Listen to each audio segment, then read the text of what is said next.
Bueno, pues gracias a todas y a todos por venir. Hoy arrancamos las actividades de Bombas Gens. Vamos a tener, como sabéis, una conferencia dialogada entre Nuria Anguita, que además de ser la directora del Centro de Arte es también la cocomisaria de la exposición, y Nacho París, que es crítico de arte, artista, activista. Queremos trabajar más a partir de las preguntas que de una charla, digamos, magistral. Hoy también sentíos libres de hacer todas las preguntas que queráis. Para nosotros es mucho mejor que tengamos un feedback, que no haya alguien aquí y una posición frontal que mira y una posición que responde. Y bueno, nada más, muy breve, que gracias por venir, que estamos muy contentos de ver tanta gente y un público tan heterogéneo. Buenas tardes. Bueno, muchas gracias, Sonia. Yo quería darles también la bienvenida. Como ha dicho, es nuestra primera actividad y como tal nos sentimos todos un poco conejillos de indias. Vamos a experimentar cómo funciona esta conferencia y como también ha dicho Sonia, bueno, si hay alguna cuestión que se quiera hablar en el momento, no hay que esperar al final para hacerlo. Bueno, yo quería, en realidad la idea de esta charla no era explicar, explicar la exposición, explicar lo que estamos viendo, sino dar un poco explicar el porqué de esta exposición aquí, el por qué hemos llegado a poner estas obras juntas que proceden, como saben, de una colección privada, de una colección con la que yo empecé a trabajar hace 2 años, una colección que yo me encuentro hecha, digamos. Y junto con el asesor del área artística, con Vicente Dodolí, bueno, pensamos cómo inaugurar un centro, cómo inaugurar el centro con o qué lectura le podíamos dar a una parte de la colección.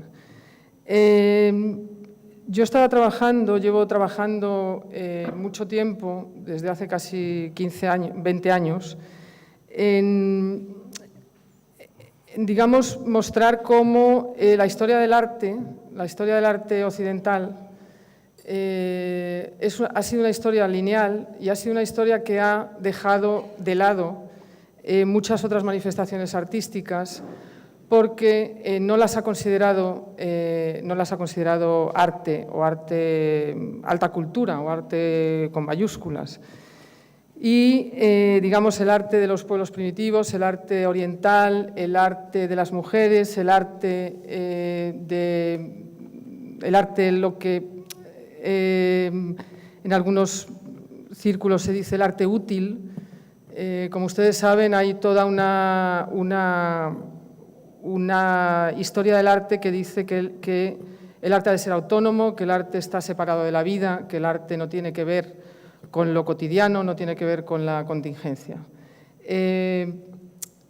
Bueno, esto es muy largo, sería muy largo porque llevamos 21 siglos en esto y no es esto una clase de historia del arte, pero digamos que desde un momento, o sea, desde hace unas décadas, surgen pues, estudios y lecturas que tratan de mirar hacia atrás y plantear que otra historia es posible, que la historia se ha construido desde Occidente y bueno, que hay los estudios feministas, los estudios de género, los estudios poscoloniales empiezan a hablar de otra manera.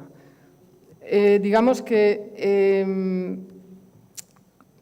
todo eso es lo que ha sido el origen y la base para trabajar en esta exposición a partir de lo ornamental y de la abstracción. Esta exposición quería llamarse, o empezó a llamarse como título de trabajo, Cruces y travesías entre la abstracción y el ornamento, porque si bien el ornamento, lo ornamental, lo decorativo ha sido, como digo, rechazado por el gran arte, como arte funcional, como arte útil, como arte de las clases menos privilegiadas, etc. La abstracción, por otro lado, ha bebido siempre de esas fuentes ornamentales.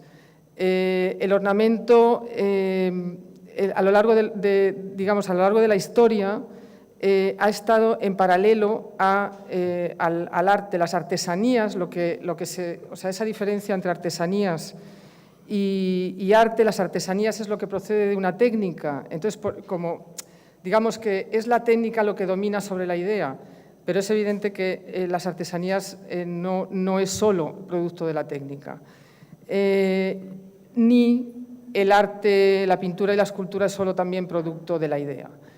Digamos que esa era la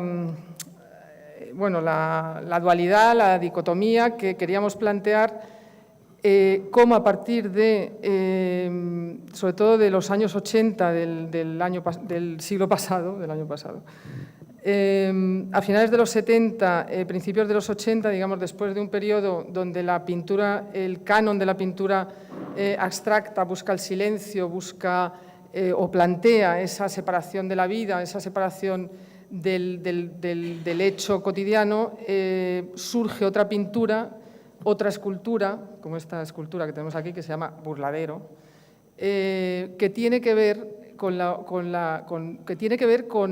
o sea, que no deja de ser una reducción de la naturaleza, en algunos casos, una interpretación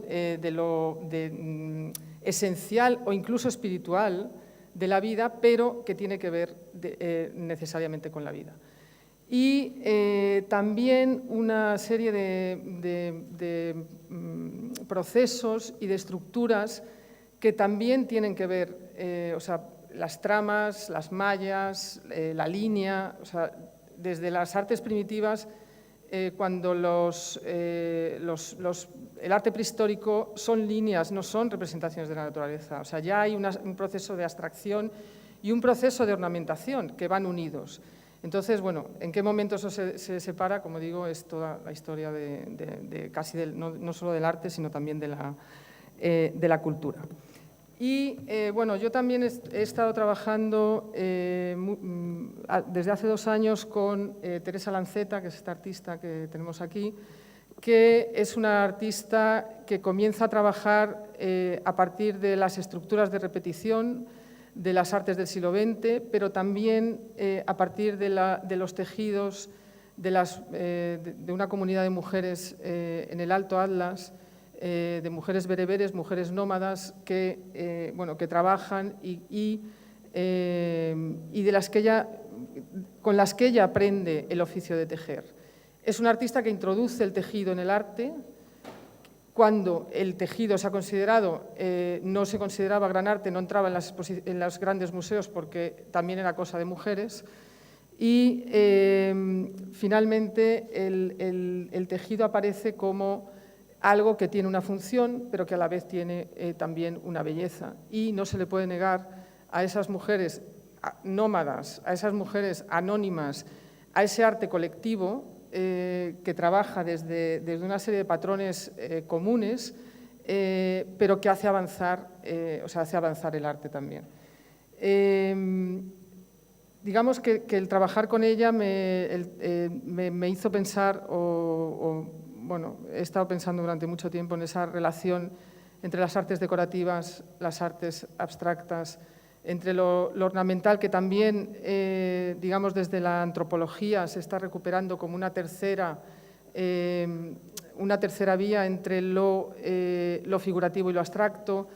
Digamos que yo creo que, como Nacho luego hablará, la imagen, o sea, hay una relación, digamos, los patrones ornamentales, que son también, en muchos casos, los patrones abstractos, provocan un significado en su estar juntos, en su repetición. O, por ejemplo, bueno, ahí donde está Sonia y nuestro mediador hablando, hay una serie de manchas de color que se empujan unas a otras, que no representan, o sea, que no representan ninguna realidad, pero proceden, podríamos decir que es un estudio de luz, un estudio de un artista que además se aleja un poco de los postulados esos de la abstracción como algo puro y limpio y silencioso, y plantea más una evolución que además va desde la estructura, o digamos se preocupa por crear una estructura en el cuadro para ir desapareciendo. O sea, el color, el brillo, el detalle, las flores que podrán ver en esta exposición, los cuerpos, tienen y pueden tener y pueden mostrarse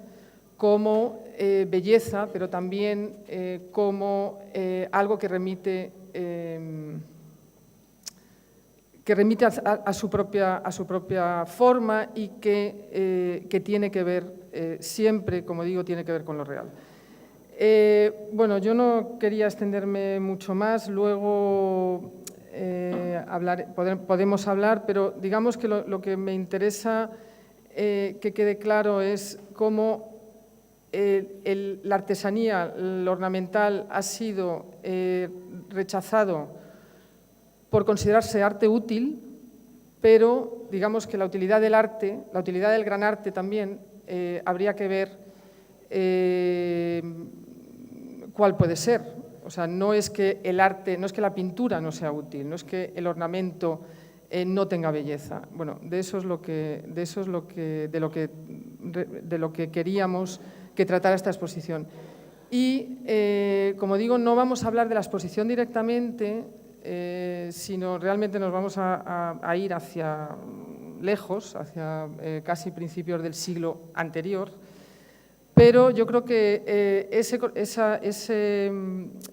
proceso del siglo XX es el que nos lleva y nos trae a este presente de ahora mismo. Bueno, os voy a dejar con Nacho, que espero que explique o amplíe la... Bueno, sí, voy a poner un trocito de una película que creo que puede situar un poco todo lo que he hablado, y si no, no pasa nada. Es una película bellísima que espero que disfruten.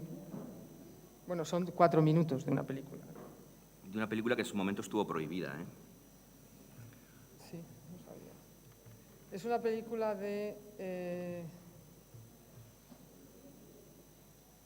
Alain Resnais y Chris Marker, que se llama Las estatuas también mueren, y que habla un poco de lo que he estado hablando, y sobre todo se centra en el sentido del arte africano. Es una película de los años 50, es una película, digamos, de otra época, pero... Quand les hommes sont morts, ils entrent dans l'histoire. Quand les statues sont mortes, elles entrent dans l'art.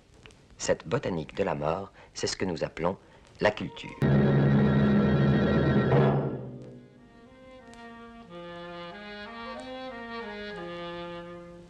Quelle musique berçait cette petite princesse, cette petite orange mûrie dans les caves du Bénin?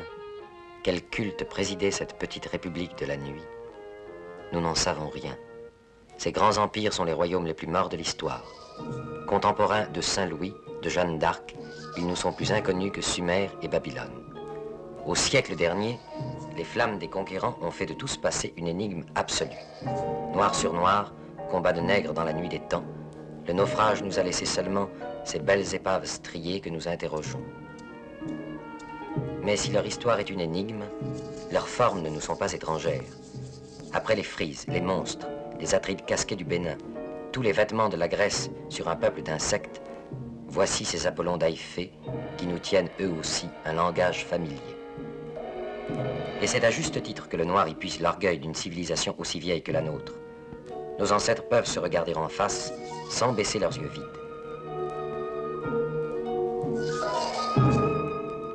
Mais cette fraternité dans la mort ne nous suffit pas. C'est beaucoup plus près de nous que nous allons trouver le véritable art nègre, celui qui nous déconcerte. L'énigme, elle commence maintenant, ici, avec cet art pauvre, cet art du bois dur, avec ce plat à divination par exemple. Il ne nous sert pas à grand-chose de l'appeler objet religieux dans un monde où tout est religion, ni objet d'art dans un monde où tout est art. L'art ici commence à la cuillère et finit à la statue. Et c'est le même art. Connaissons un art où l'ornement d'un objet utile, comme l'appui-tête, et la beauté inutile de la statue appartiennent à deux ordres différents. Ici, cette différence tombe quand nous regardons de près. Un calice n'est pas un objet d'art, c'est un objet de culte. Cette coupe de bois est un calice. Tout ici est culte, culte du monde. Quand il fait reposer le siège sur des pieds d'homme, le noir crée une nature à son image. Dès lors, tout objet est sacré, parce que toute création est sacrée. Elle rappelle la création du monde et la continue. L'activité la plus humble concourt à l'ensemble d'un monde où tout est bien, où l'homme affirme son règne sur les choses en leur imprimant sa marque et quelquefois son visage. Formes animales comme sur cette bobine de tissage. Formes végétales comme sur ces boîtes à phares, toute la création défile sous les doigts de l'artiste noir. Dieu lui a montré le chemin, il imite Dieu, et c'est ainsi qu'à son tour, il invente l'homme.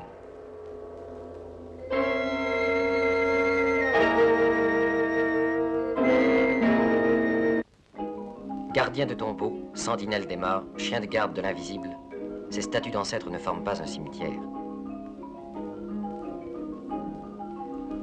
Nous mettons des pierres sur nos morts pour les empêcher de sortir. Le nègre les conserve près de lui pour les honorer et profiter de leur puissance dans un panier rempli de leurs ossements.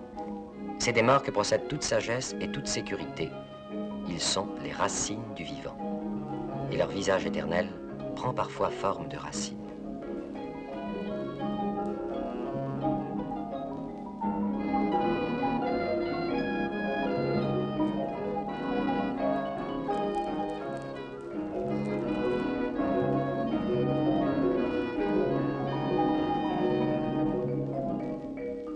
Ces racines fleurissent. La beauté involontaire des animaux et des plantes éclaire un visage de jeune fille. Et nous pouvons bien prendre sa lumière pour un sourire ou même son huile pour une larme et nous émouvoir, à condition de bien savoir que ces images nous ignorent, qu'elles sont d'un autre monde, que nous n'avons rien à faire dans ces conciliabules d'ancêtres qui ne sont pas les nôtres.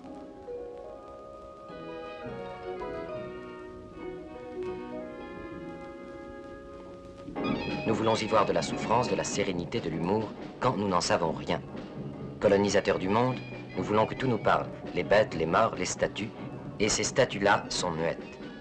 Elles ont des bouches et ne parlent pas, elles ont des yeux et ne nous voient pas. Et ce ne sont pas des idoles, plutôt des jouets sérieux, mais qui ne valent que parce qu'ils représentent. Il y entre moins d'idolâtrie que dans nos statues de saints. Personne n'adore ces poupées sévères. La statue nègre n'est pas le Dieu, elle est la prière. Prière pour la maternité, pour la fécondité des femmes, pour la beauté des enfants. Elle peut être couverte d'ornements qui ont la valeur des enluminures. Elle peut être aussi fruste comme cette boule de terre qui protège la moisson, ou encore lier la terre à la mort par la forme et par la matière. Ce monde est celui de la rigueur. Chaque chose y a sa place. Ces têtes n'ont pas à être effrayantes, elles ont à être justes. Mais regardez bien leurs cicatrices, ce champ magnétique où viennent se prendre toutes les formes du ciel et de la terre. L'objet n'en a pas besoin pour exister et servir. Ce débordement de création qui dépose ses signes comme des coquillages sur la paroi lisse de la statue, c'est un débordement d'imagination, c'est la liberté. Roue du soleil, nœud de la fleur, courbe de l'eau, fourche des arbres s'y déploient l'un après l'autre. Les techniques se mélangent, le bois imite subtilement le tissu prend ses motifs à la terre. On s'aperçoit que cette création n'a pas de limite, que tout communique et que de ces planètes à ces atomes, ce monde de la rigueur renferme à son tour le monde de la beauté.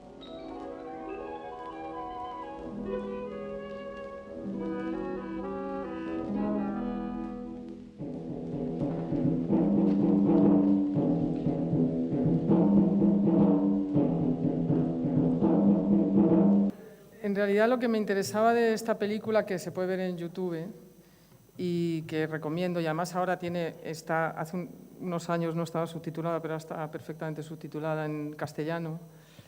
Me interesaba ese fragmento porque, digamos, ilustra bien lo que estaba diciendo, cómo los cineastas plantean esas formas artísticas que pasaron a Europa a través de Picasso, Giacometti, todos los artistas de la vanguardia, digamos, bastante descontextualizadas y donde además desaparece, con esa mirada un poco colonizadora, desaparece el verdadero sentido de ese arte, que es un arte de culto, es un arte que en realidad no se puede separar la función de la belleza y que mayor belleza, mejor función, que es lo que realmente creo que he intentado decir en todo mi discurso. El ornamento se plantea como necesario porque tiene una función, porque la belleza tiene una función. Porque un niño duerme mejor en una cama con ositos que en una cama blanca, y los padres quieren que el niño duerma bien, entonces tiene una función social el ornamento, no es... bueno, me interesaba también ese momento final donde desaparece también en la imagen, se ven esas formas que parecen formas casi cibernéticas, como que es puro tejido, y también decir, bueno, el tejido, en el caso de, el tejido se considera por algunos historiadores el origen de las artesanías. No es verdad, según otros historiadores, y está comprobado, el origen, digamos, el verdadero origen de la artesanía sería la pintura corporal. Bueno, aquí está Hassan, que nos lo puede... pero, digamos, se ha intentado ver en esa idea del tejer como el origen de lo artesano, pero a la vez el tejer también es un arte en el sentido de que las personas que tejen entran en un cierto trance, en un cierto... efectivamente, es ese aburrimiento también, ese lugar de escucha, lo que permite que la función vaya más allá. El tejido tiene una función de cobijo, pero también cuenta historias. Las mujeres que tejen cuentan historias y van incorporando esas historias al tejido. Entonces, bueno, más o menos era lo que quería explicar con este pequeño fragmento.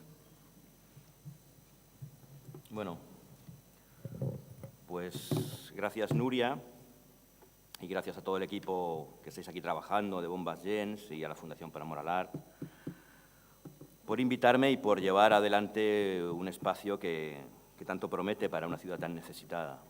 Un espacio que seguro que, conociendo a Nuria y a todo el equipo, será un espacio para la ciudad y para el barrio, y que seguro que eleva el debate cultural en un momento que podríamos llamar o en mi opinión, de crisis de esperanza, cuando las buenas palabras, lo que todos esperamos que ocurra, todas esas buenas palabras deben transformarse en hechos, en acciones, en intervenciones que refuercen estructuralmente un tejido creativo en la ciudad que ha estado muchos años muy precarizado, que es difícil que las transformaciones sean inmediatas, pero que detrás de las promesas tiene que empezar a haber realidades. Y esperemos que la actividad de este lugar sirva como un acicate y no como la excusa para una dejación de los poderes públicos al encontrarse con un espacio de arte en el que se les resuelven lo que también son sus deberes, ¿no? Como en la comunicación del arte y en la democratización de la cultura.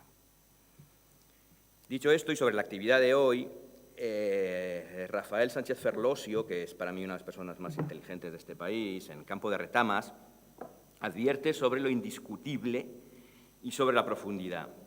Se refiere a la sacralización de las palabras cuando éstas no están para ser comprendidas sino obedecidas. Las palabras tienen que ser profanas, dice. Tienen que tener un agujero. Nuestras palabras, las de hoy, espero que estén llenas de agujeros y que quizás se puedan ir rellenando en el diálogo con vosotros. Así que espero que nuestra charla sea lo más liviana posible, sin entrar en grandes profundidades, primero por nuestras capacidades, luego por el tiempo y segundo por lo complejo del tema. Pues bueno, con este espíritu profano es con el que Nuria y yo empezamos a discutir sobre este proyecto expositivo que ahora nos reúne aquí, y quisiéramos, como ya he dicho, que esa voluntad de profanación y diálogo se extendiera a este momento, que nuestra intervención transmita la serie de preguntas o sospechas que nosotros nos hemos ido elaborando y que en vuestro turno no sea de preguntas quizás sino de respuestas, o por lo menos de la formulación de otras preguntas, o seguro que de una formulación mejor de las preguntas que nosotros tenemos. Por otra parte, esta conversación o esta charla no aspira a ser a tener una función aclaratoria sobre la exposición. No es la solución a las preguntas que cualquiera puede hacerse viendo este trabajo, sino que se refiere a un momento inicial en el que empezamos a pensar cómo podría ser esto, o cómo reunir esas obras, o qué relación tenían unas y otras. Pero nada de lo que aquí digamos, y esto es que es una cosa que siempre me preocupa mucho, nada de lo que aquí digamos puede servir de excusa para que uno enfrente la interpretación de cada uno de los trabajos o de la relación entre ellos.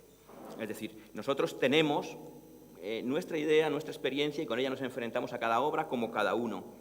Y ese es el mayor valor que tiene el enfrentarse a una obra, que es la percepción de cada uno, la vida de cada uno y el conocimiento propio. En ese sentido se reconstruye cada obra y es para lo que nos sirve.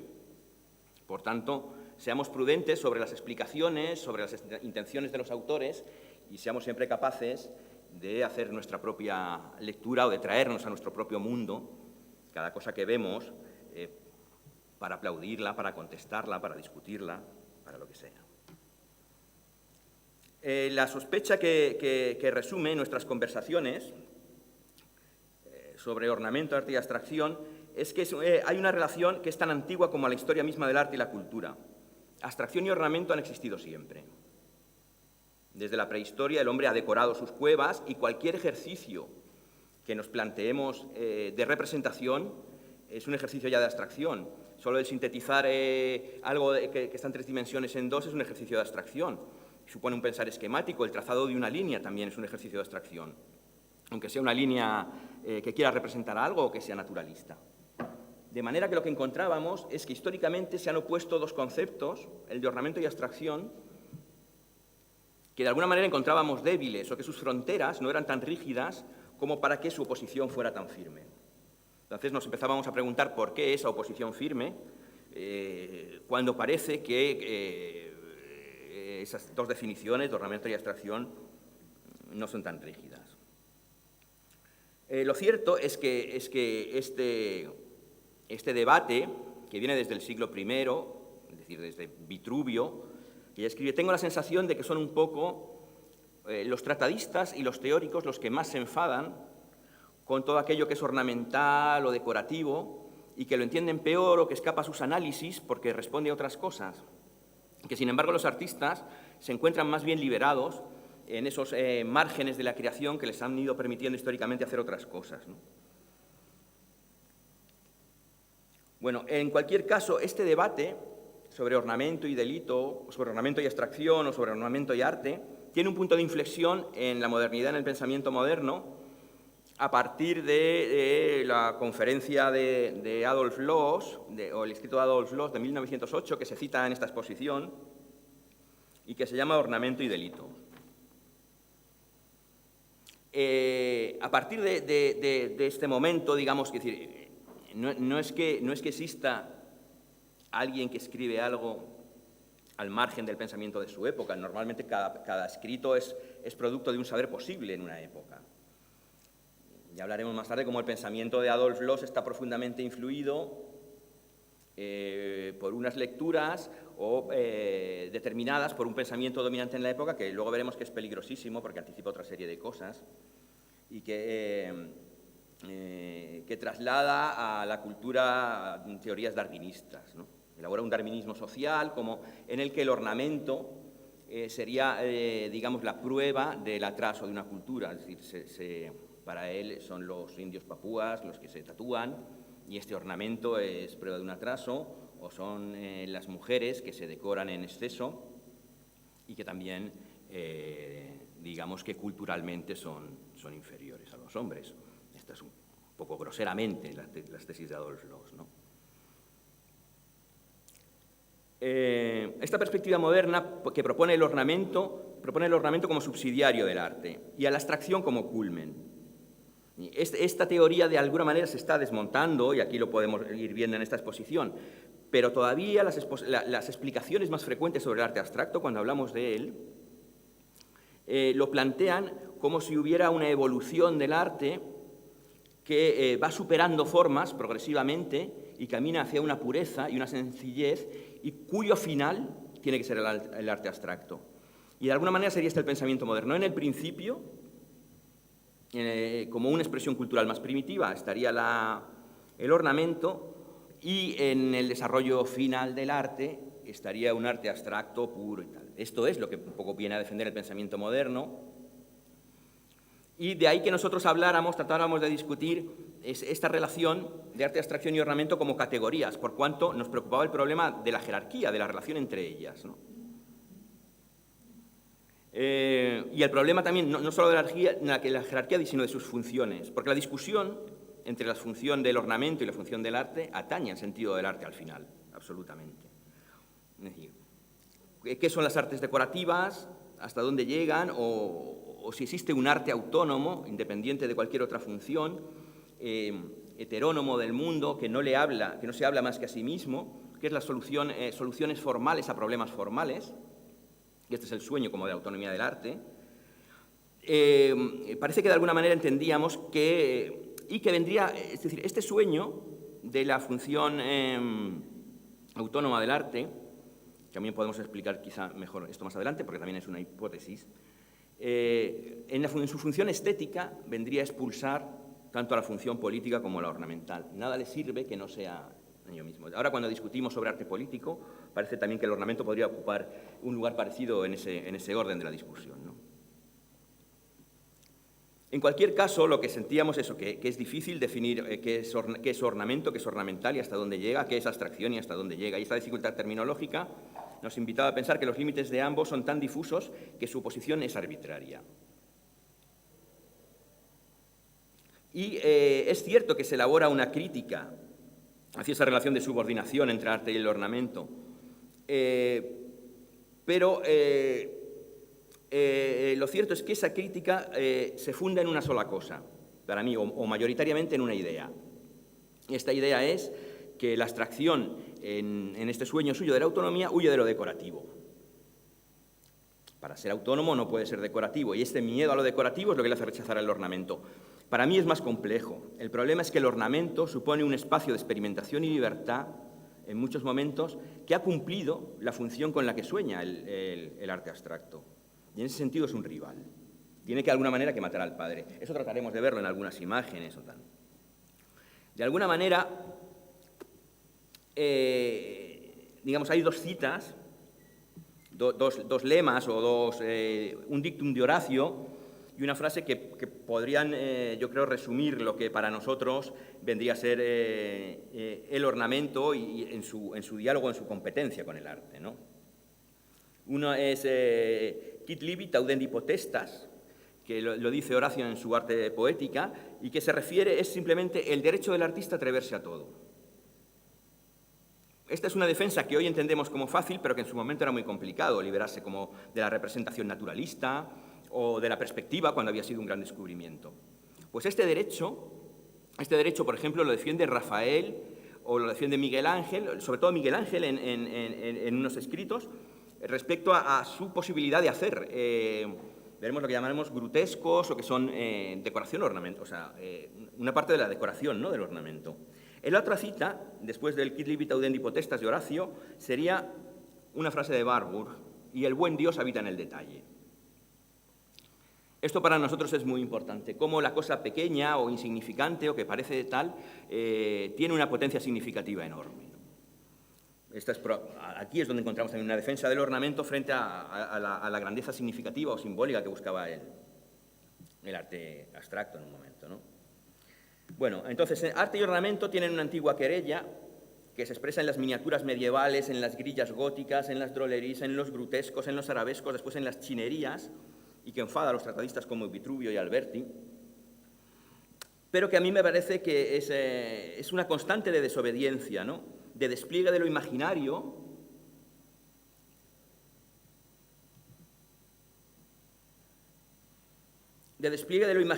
en el ornamento, que recorre de la escultura románica a las miniaturas góticas, al grutesco, y que en variaciones y fusiones va desde el jeroglífico y en la voluntad de representar ideas con imágenes generará tanto la divisa como la emblemática. Es decir, que es muy interesante la figura del grutesco, que es en la que me voy a centrar muy rápidamente, que se desarrolla a partir del descubrimiento.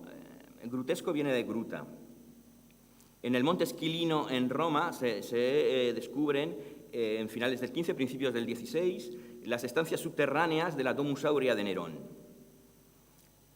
con una serie de decoraciones que fascinan a los pintores del Renacimiento.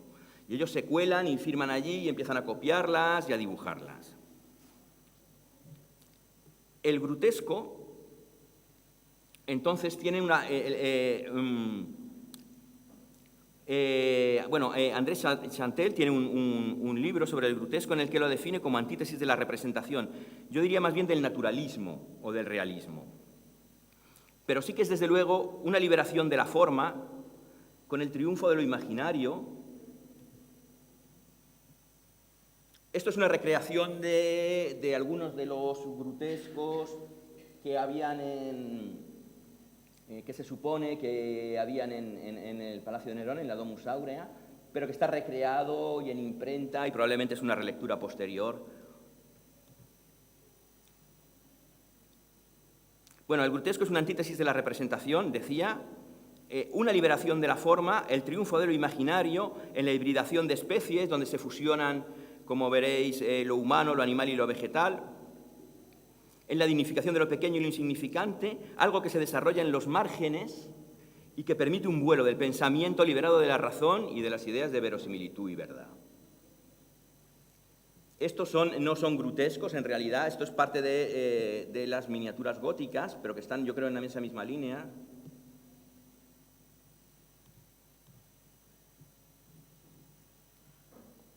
Cualquiera podría pensar hasta en un móvil de Calder después, yo creo, o viendo estas figuras. Es muy interesante que se encadenan formas sin una relación aparente, que tienen una negación del espacio en perspectiva, donde las figuras flotan, esa ingravidez de las formas y un valor de la línea, que son elementos que el abstracto va a descubrir mucho tiempo después, ¿no? En este sentido, por ejemplo, Foucault, en la Historia de la locura en la época clásica, habla del interés del grutesco.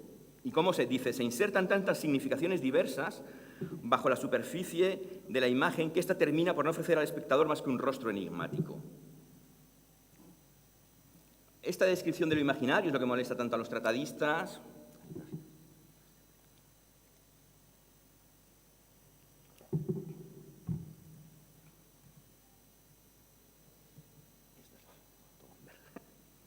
Donde se permite cualquier hasta grosería, digamos, ¿no? Lo de la drôlerie es una grosería, una gamberrada, en el margen de un libro. Animales fantásticos, aquí vemos que con el culo está soplando la gaita el rey. Evidentemente esto alcanza su culmen con las figuras del Bosco. Pero su poder ya no es el de la enseñanza, sino el de la fascinación. Esto es lo que preocupa un poco a teóricos y tratadistas. Este espacio de libertad y donde ya no hay una representación naturalista, ya no hay enseñanza, ya no hay no sé qué, sino que hay pura libertad de lo imaginario, liberación de las formas y vuelo. Claro, esto es ornamental, pero también el arte islámico es ornamental. Esto es lo que nos hace pensar que realmente la función del ornamento es mucho más de lo que se viene a decir. Es la voluntad de... Porque, en cambio, en el arte islámico sí que hay un orden, un rigor, aunque sí que es una desaparición de un objeto central. Hay también esa desaparición, digamos, de un centro de gravedad o de un horizonte, donde todo viene a tener como un mismo nivel de representación. Y hay una reflexión geométrica interesante, muy interesante, que digamos que el arte islámico habla de la voluntad de unidad y del orden cósmico y universal. También hay un discurso metafísico. Yo creo que nadie se atrevería a decir ahora que es puramente ornamental, ¿no? Es decir, tiene probablemente o cambiamos el concepto de ornamento y le quitamos lo puramente decorativo para hablar en esto. Los motivos son de carácter fundamentalmente religiosos. En primer lugar, el Corán prohíbe expresamente cualquier representación icónica de Alá. Por otra parte, la divinidad se identifica con el uno, con la singularidad. Si analizamos cualquiera de estos mosaicos, el efecto visual que producen es que efectivamente ningún punto es singular y más importante que los demás. Este efecto se consigue mediante dos técnicas. la aplicación de recursos de simetría y la obsesión por llenar todo el plano, de forma regular y armoniosa, de tal manera que no exista un centro de gravedad de la composición. Esto ha obligado a los artistas musulmanes a recurrir no solo a la geometría para ornamentar sus obras, sino a la geometría dinámica basada en la composición de movimientos en el plano. Este hecho y su enorme creatividad y conocimiento de las matemáticas ha convertido al arte musulmán y más concretamente al español en el punto culminante del arte geométrico. Fijemos nuestra atención en estos mosaicos. A primera vista parece que sus motivos no tienen ninguna relación con polígonos regulares, pero observemos con más detalle. En este parece que el azulejo tiene forma de hueso. De hecho, se le conoce con este nombre. En realidad, se obtiene mediante una deformación de un cuadrado. Veamos cómo. La parte que se quita de uno de los lados del cuadrado se pega en el otro lado.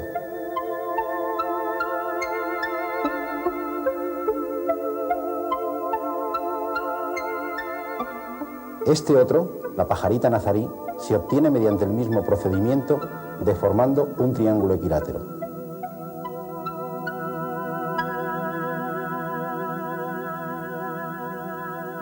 El pétalo se obtiene deformando un rombo.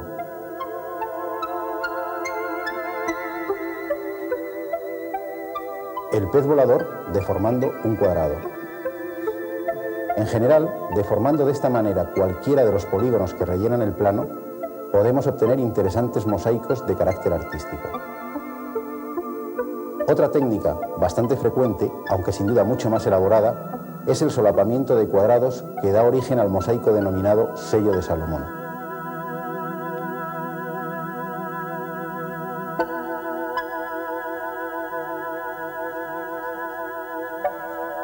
Este solapamiento de cuadrados está latente en las decoraciones más llamativas del arte hispano-musulmán. Las estrellas y los lazos, presentes en impresionantes mosaicos y en bellísimos artesonados.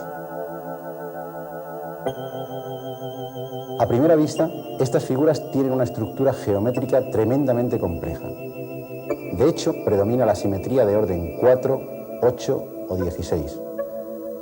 En algunos casos... Bueno, ya está.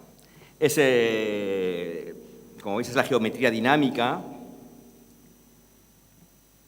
propia del arte islámico, del arte nazarí en concreto, que además alcanza, es en la Alhambra donde alcanza probablemente uno de sus cúlmenes. Y como veis aquí, hay una serie de soluciones que nos las pueden recordar de artistas españoles contemporáneos que se interesaron mucho por el arte nazarí, ¿no?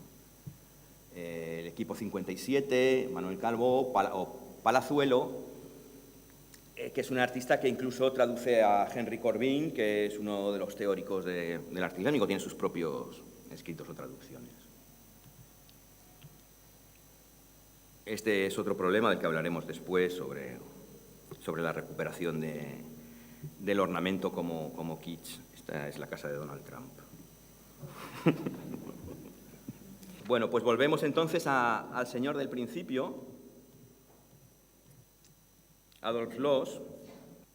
Hermann Broch dice de él, bueno, es que en un escrito: la objeción de que el hombre ya no se hace tatuajes es completamente infantil e implica una confusión de causas humanas, climáticas, higiénicas con razones estéticas. Aún hoy se llevan anillos, todavía la mujer resalta la línea de la nuca con un collar de perlas y aún el señor Loos usa una partidura en lugar de afeitarse la cabeza y se adorna con una corbata. Lo que quiero decir con esto es que había todo un pensamiento, es decir, contemporáneo también resistente, digamos, al pensamiento de Adolf Loos. El pensamiento de Adolf Loos es impensable sin un cierto positivismo científico, sin un racionalismo y sin unas razones económicas.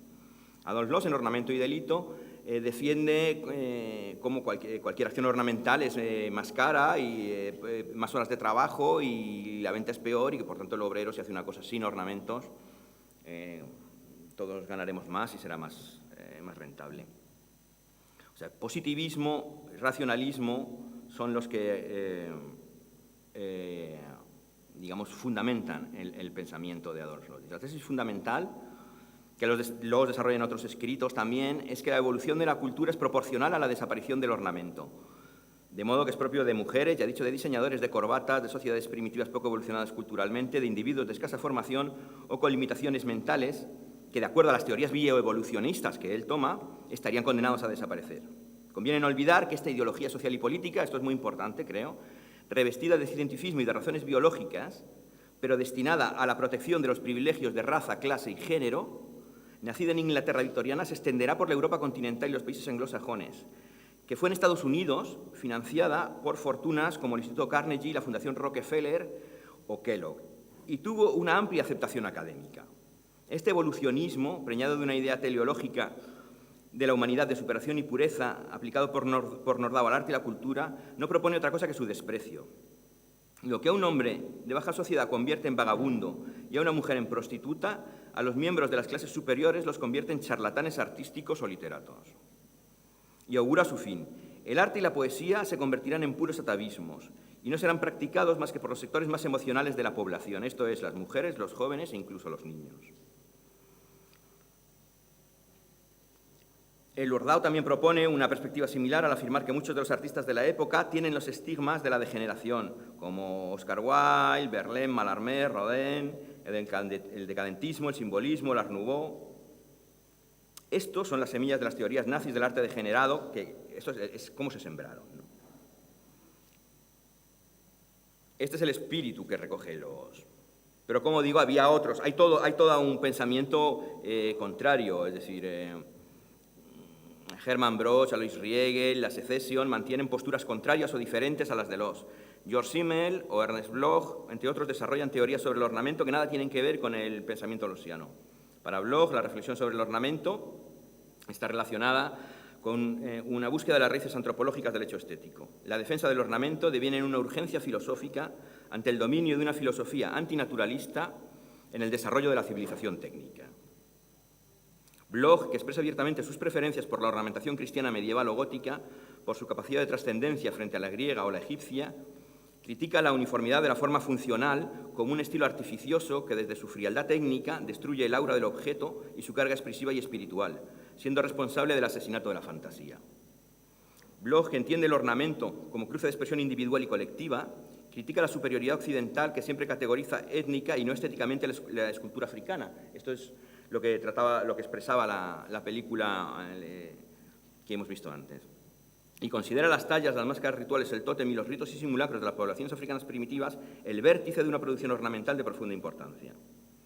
Para Simmel, la reducción del ornamento en la arquitectura es consecuencia del materialismo práctico de la modernidad, lo que decía antes, reflejo de una sociedad que privilegia la racionalidad y lo masculino sobre la subjetividad y la experiencia de la vida. Contemporáneo de Adolf Loos y ciudadano de la Viena finisecular, Hermann Broch, al que hemos citado antes, desarrolla en diversos escritos una teoría en defensa del ornamento. Para Broch, que plantea una relación íntima entre el ornamento y la música, así como una correspondencia entre arte y erótica, éxtasis estético y éxtasis místico, arte y ornamento son indisociables. Este adquiere su legitimidad en relación al estilo, que es la forma de expresión de una cultura. Bueno, también Alois Riegel propone la ornamentación en tanto que creación anónima y colectiva como índice para el conocimiento de una época por encima de la creación individualizada. Rechaza la distinción tradicional entre bellas artes y artes decorativas y cuestiona la concepción evolutiva de la historia y la superioridad artística de una época sobre otra. Esta posición es fundamental para entender las discrepancias con Loos, el cual, como ya hemos visto, a partir del trasfondo ideológico del darwinismo social, concebía necesariamente la civilización en términos de progreso, de manera que la sociedad más evolucionada, la inglesa para Loos, era necesariamente superior a la de los papúas y su necesidad compulsiva de ornamento. La secesión vienesa, que como Riegel discute la división entre arte y artes aplicadas, a la vez que reivindica el arte por el arte, promovía una renovación estética que aún favorecía el ornamento. Pero a pesar de que representaba la versión más austera o sobria del Art Nouveau, uno de los empeños de Loos fue contestar sus presupuestos estéticos. Para Loos, que influido por la lectura de Sexo y Carácter de Otto Benninger, esto es un libro muy importante porque en la época es una barbaridad ideológica que recibe un apoyo incondicional. Bueno, pues a partir de Sexo y Carácter, condena la ambigüedad de los roles sexuales que invaden el arte y la cultura vienesa, y defiende la estricta diferenciación sexual para el mantenimiento del orden social. El lenguaje de la secesión tenía como referencia al hombre afeminado, según Loos. La secesión confundía los ámbitos de lo privado y artístico, que es lo femenino, y de lo público y lo útil, que es lo masculino, según Loos, permitiendo la intromisión del principio femenino y del erotismo en el discurso público.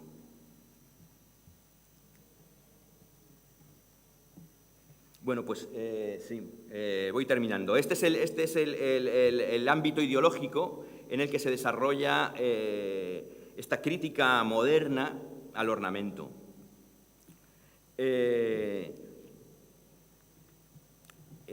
Con el sueño de la racionalidad hay un tipo de abstracción que asume este discurso.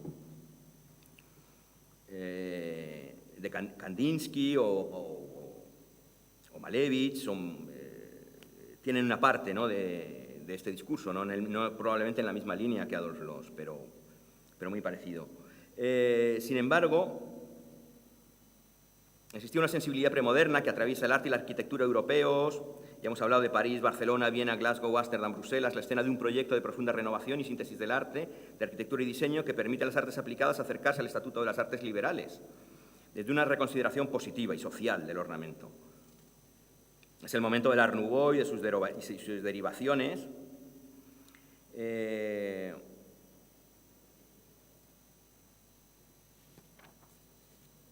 En este contexto, autores como Worringer consideran que el problema del arte occidental era estar orientado a la imitación de la naturaleza y el esfuerzo técnico por reproducirla, debilitando así la capacidad creativa e intelectual, y plantean que el ornamento, como paradigma de la voluntad estética de una cultura o una sociedad y punto de partida de todo arte, y el carácter imprescindible del componente abstracto de la experiencia estética.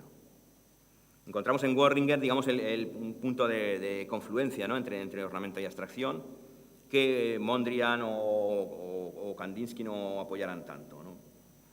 El miedo a lo trascendente por parte de los primeros abstractos se podría sentir como contradictorio con la idea de vinculación arte-vida, de la integración de las artes y la reivindicación de la belleza de todas las producciones humanas. Esta paradoja podría provenir, como antes decíamos, de las connotaciones de género de un pensamiento antiornamental moderno, profundamente ideologizado, que propone la distinción entre arte y decoración, entre lo material y lo sensual, lo espiritual y lo racional. Como plantea Lluïsa Faixedas, influirá en la consideración del trabajo de muchas mujeres pintoras como Sonia Delaunay o Sophie Taubert, que dedicándose en esta época a la abstracción, vieron cómo se abocaba su trabajo a las artes decorativas, ¿no?, al diseño de tejidos.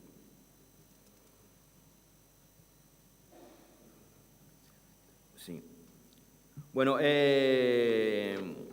para terminar, luego creo que hay una relectura, o sea, desde el proyecto autónomo del arte, su sueño heterónomo y formalista se va agotando, y afortunadamente hay una voluntad de recuperación de recursos ornamentales. El problema es que, como cualquier recuperación,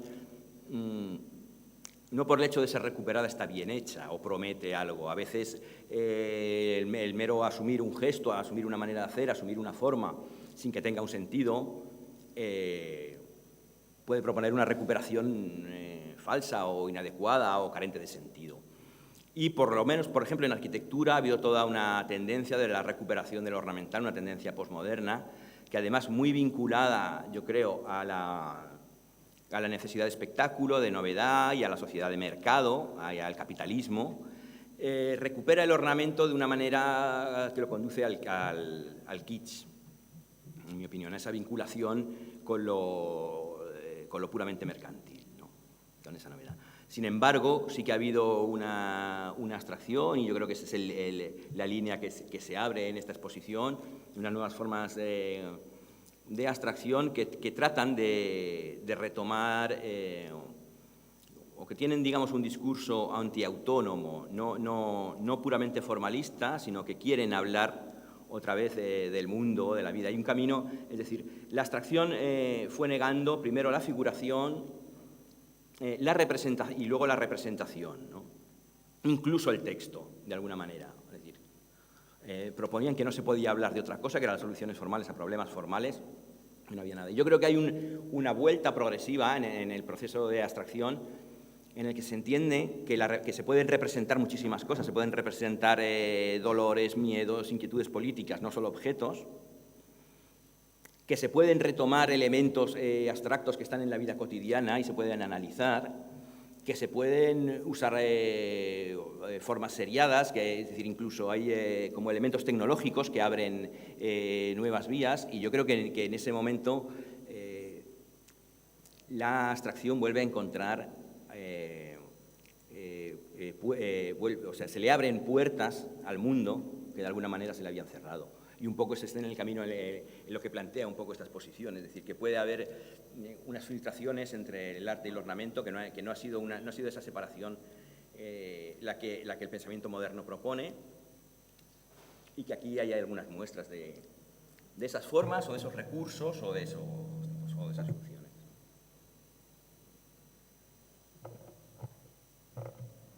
Bueno, le pedí que fuera breve, pero es imposible. Ha traído 18 folios y solo ha leído 4. Bueno, muchas gracias, Nacho. Bueno, a mí ha habido una cosa que me ha interesado mucho, que es la cuestión de la desobediencia, que creo que es muy interesante.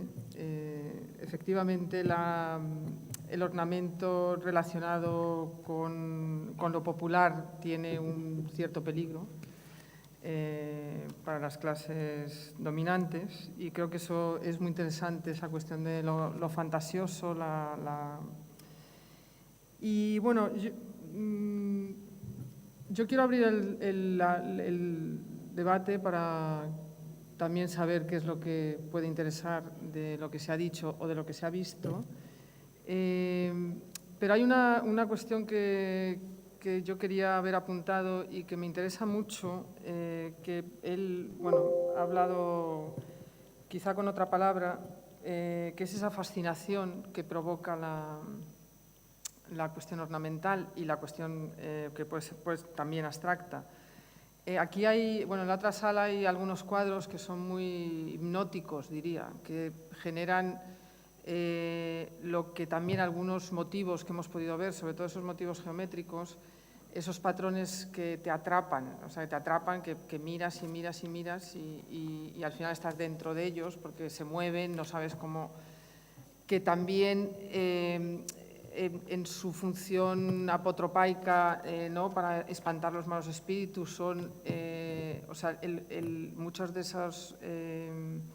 esos patrones se utilizan también en muchas culturas como transición al mundo de los muertos, como con esa idea de proteger los umbrales de las casas. Bueno, yo creo que esa idea que Alfred Jell llama pegajoso y que otros llaman atrapamiento, y que en el fondo es una fascinación que puede ocurrir también si nos quedamos 5 minutos mirando este tapiz. Bueno, esa cuestión yo creo que reaparece en muchas de estas obras que hay aquí, y más si ustedes vienen a las visitas guiadas de música y danza, que entonces ya la aproximación sale un poco del cuadro. Y bueno, trata también quiero decir, que esto que parece que no nos hable, si nos metemos dentro nos puede hablar mucho.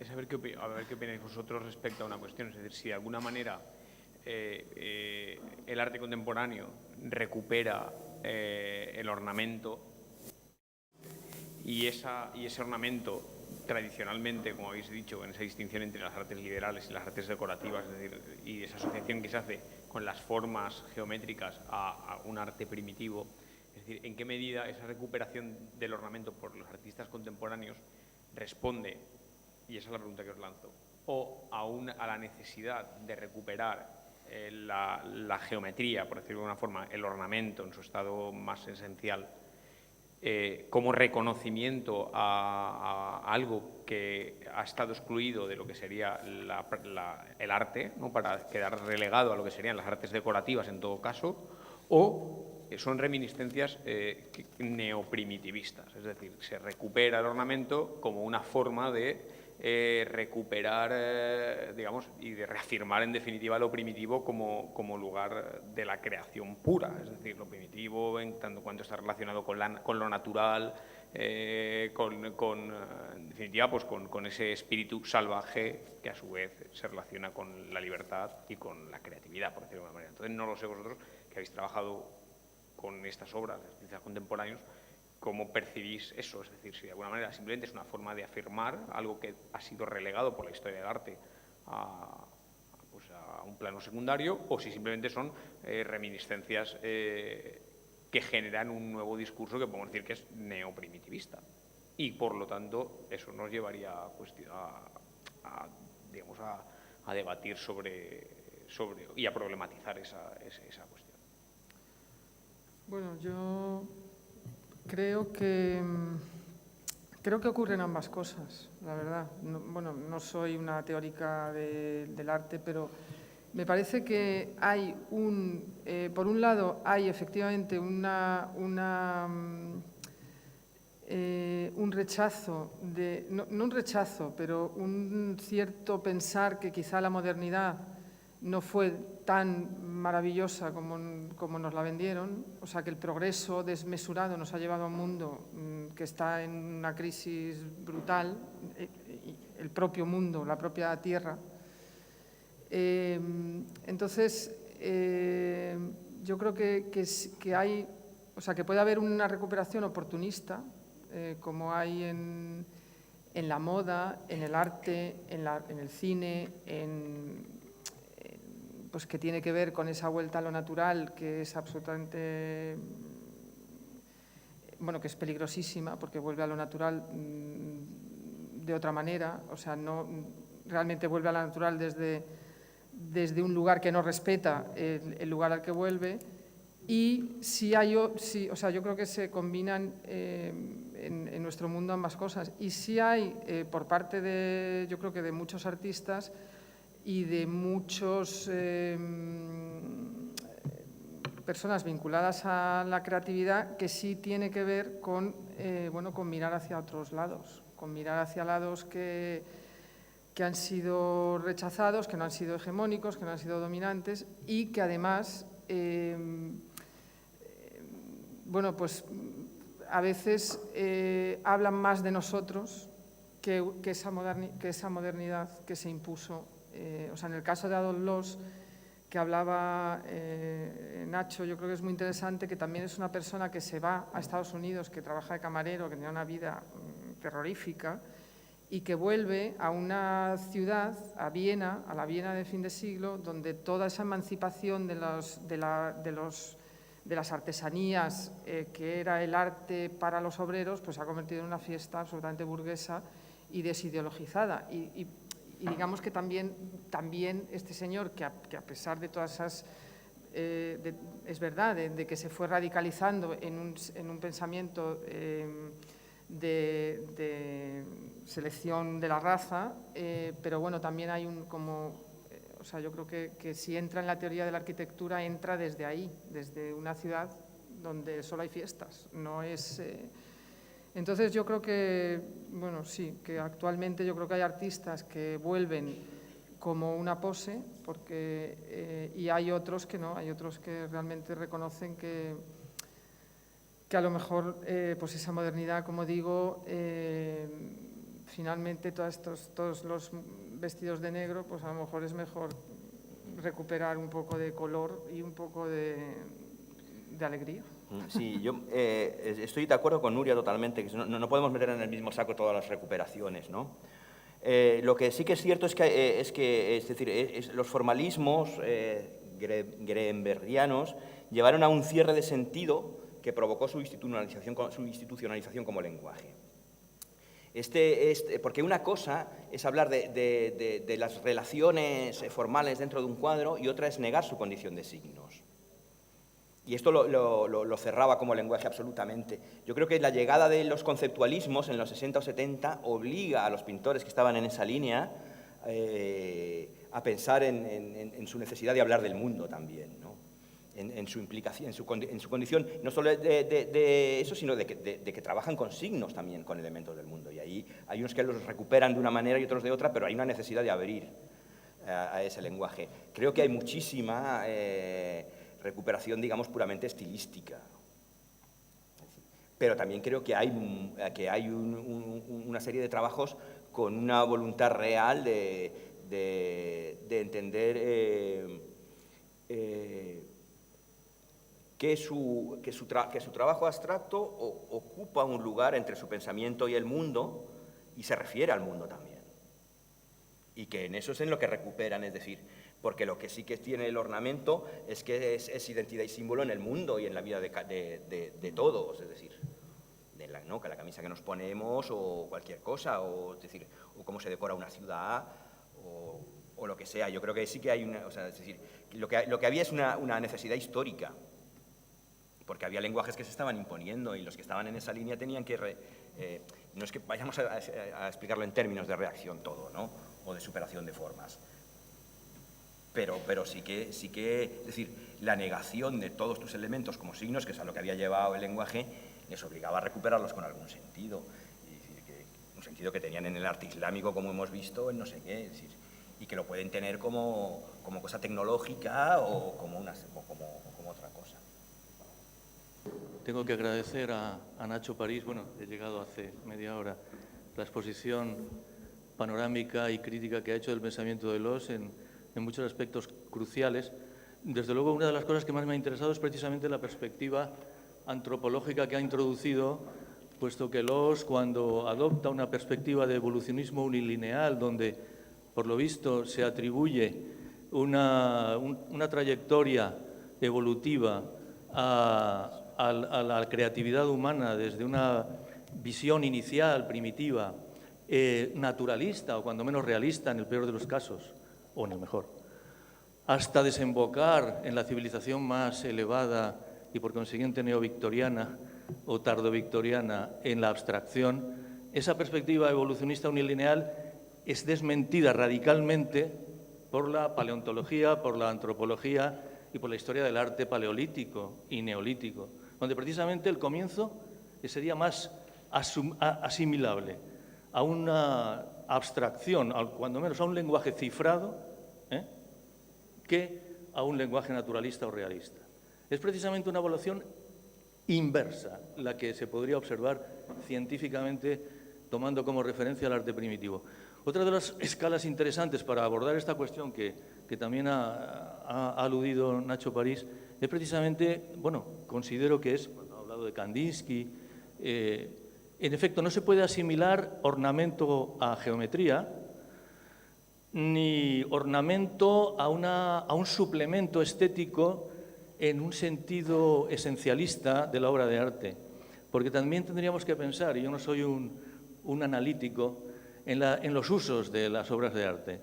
Es decir, una obra de arte cuando se sitúa y se utiliza y se coloca en una coreografía de clase, de género, ideológicamente, en un espacio determinado, cobra un significado y un sentido muy determinados. Es decir, la Gioconda puede convertirse en ornamento en un determinado lugar, con unos determinados patronos o propietarios, en una coreografía muy concreta. Así pues, las fronteras entre ornamento y obra de arte son sumamente lábiles, como también ha aludido Nacho, y tienen que ver también con una perspectiva sistémica de su uso y de sus funciones. Dicho esto, vamos, habría que reivindicar, cómo no, el ornamento como una constante que atraviesa de manera diagonal, transversal, todas las manifestaciones artísticas. El momento en el que es considerado como un anexo, como una prótesis, como una especie de dimensión subsidiaria o casi inferior o frívola en la creación artística, es también una perspectiva ideológicamente muy determinada, ¿no? Todo esto creo que él lo ha planteado, pero consideraba importante subrayar el tema de los usos, ¿no? Y de cómo el ornamento no es una esencia en sí, ni tampoco se puede asimilar a lo geométrico. La abstracción, como demostraron los expresionistas, como demostró Kandinsky, Klee y también los de Die Brücke y muchos otros, puede ser el vehículo de las pasiones más encendidas y de la transmisión de sensaciones más volcánicas. Y pueden también ser leídas, claro, para un burgués, para un diletante, para un coleccionista, como puramente ornamentales, por su dimensión geométrica y abstracta. Pero he ahí el campo ideológico que creo que París ha planteado de una manera pertinente y que tiene muchos ejemplos donde abrevar, ¿no? Sí. Sí, bueno, que te diriges a él, estaba pensando en en esa cuestión del detalle que ha hablado Nacho también, y por ejemplo, en unos cuadros que hay ahí de David Reed, que es un artista americano que trabaja, digamos que tiene un método de trabajo muy interesante porque trabaja a partir de pequeños detalles de pinturas renacentistas que amplía, convirtiéndolo, o sea, el cuadro barrocas, perdón. Digamos que el pliegue de uno de los ropajes de un cuadro de Tintoretto se monumentaliza y, digamos, se convierte en un arabesco, pero que esos arabescos remiten también, digamos, distancian el gesto pictórico y remiten también al cine. Entonces, digamos que el ornamento, como tú muy bien has dicho, atraviesa una visualidad que efectivamente no se puede negar. Y lo que esta exposición pretende expresar es esa capacidad del color, de la luz, para recuperar, digamos, o recoger una historia y una tradición y mostrarla de una manera actual. No sé si habéis visto la exposición y no sé si queréis preguntar por algún cuadro en especial o por algún objeto en especial, y si no, bueno, pues os invitaría a que la vierais o yo en otro momento, y no sé si os apetece saber algo más.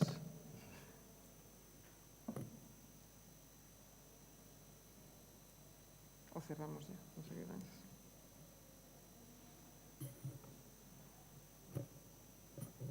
Hay una cosa, es decir, respecto a lo que pensaba de las recuperaciones, que estaba dándole vueltas ahora. Claro, lo que no sé es, porque hablamos o sea, en la relación entre abstracción y ornamento y la función social, la función del arte y la función del ornamento, hay dos problemas. Una son como las soluciones formales que uno puede recuperar del ornamento, y otra es la función social del ornamento. Yo tengo serias dudas de que el arte hoy pueda recuperar algo de esa función social, ¿no? del ornamento, en el sentido para mí ideal del ornamento. No sé hasta qué punto puede ser ya espíritu de una época o puede ser algo que nos permita entender globalmente nuestro tiempo, o incluso si los artistas que lo recuperan, formas ornamentales, tienen alguna intención de que su creación se salga de los espacios que la autonomía del arte ha creado, de los cubos blancos o de los espacios donde su discurso es mucho más aséptico. No quiero decir nada más, que por eso los grafiteros pintan. Efectivamente, pero no les dejan a veces. Sí, bueno, yo creo que el arte no tiene un significado, el arte no puede tener un único significado, como ha dicho Nacho, cada uno tenemos que ver las cosas. Digamos, el pretexto que nos interesaba trabajar es esa necesidad ornamental que tienen todas las sociedades, y que yo no sé si efectivamente el arte puede recuperar. Yo creo que no solo en el ornamento, sino en muchas cuestiones, habría digamos, ¿qué el arte puede?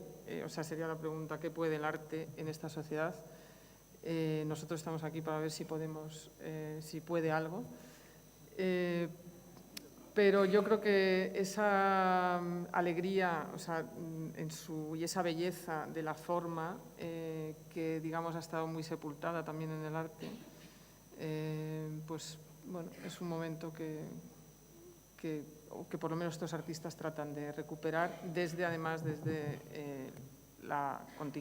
lo terrenal. Y eso era digamos, el pretexto de la exposición. Hola. Hola. Yo quería hacer una pequeña aportación a algo que has dicho tú sobre estos tapices, que me ha recordado momentos de mi infancia. Y quería aportar porque tú has dicho que cuando las mujeres tejen, cuentan historias y esa historia está plasmada en el tejido. Y la aportación es que yo viví años felices en la infancia y recuerdo en un pueblecito de Castilla que las mujeres se reunían en la hora de la siesta y hacían bolillos y bordaban. Y había mucho silencio. Se reunían en un lugar muy diáfano, en cámaras fresquitas, y había mucho silencio. Entonces también creo que el arte es esa capacidad de no palabras, sino mente, ¿no?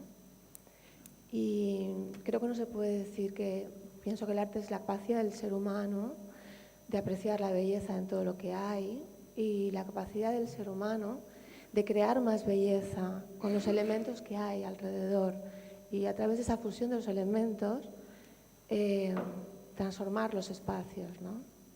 Y eso es infinito. Entonces, todo lo que sea intelectualizar pienso que es crear fronteras y meternos en patrones que nos dejan que el ser humano cree lo que hay que crear, y es dejar que salga de ti lo que tú eres. Y vale ornamentos, valen tejidos, valen cosas de la naturaleza, porque la naturaleza es la más creadora. Y si tenemos la capacidad de ver, pues vemos el arte en todo eso, que es nuestra inspiración. Solamente eso era. No, muchas gracias. De hecho, cuando he dicho estas tapices cuentan historias, yo creo que estas tejedoras también tejen en silencio, o sea, que cuentan historias que incorporan las historias de su vida, incorporan en este caso, por ejemplo, es la técnica, o sea, el tapiz español, digamos, renacentista, tiene unos patrones anteriores. El tapiz bereber del que Teresa aprende, no hay boceto previo.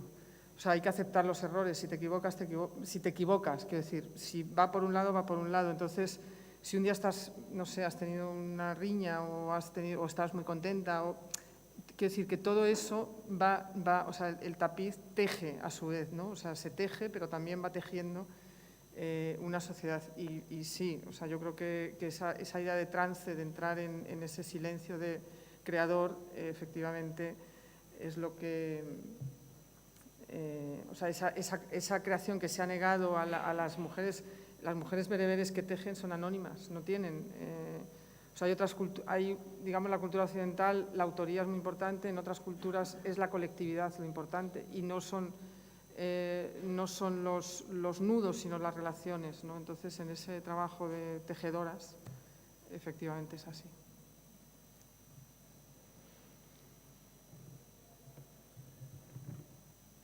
Pues si os parece, terminamos aquí. Sí. Y os agradecemos mucho la paciencia y la presencia.